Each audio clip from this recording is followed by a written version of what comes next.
शादी के दिन बाधराइल फगुना हाटा पोढ़नी फहराइल हो शादी के दिन बाधराइल फगुना हाटा पोढ़नी फहराइल बीतते महीना पियौले जाई है घरवा हमके डोली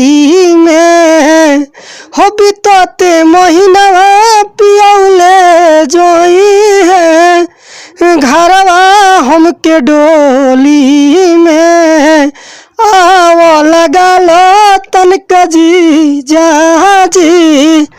आसो के होली में आव लगा लो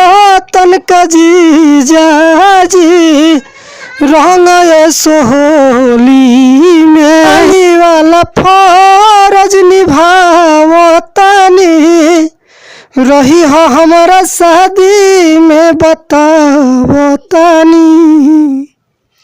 हो साली वाला फरज निभावतानी रही हो हमारा शादी में बतावतानी हरिहर पियर रंग लगई हो सफेद हमरा चोली में आओ लगा लो तनका जी जाजी आसो के होली में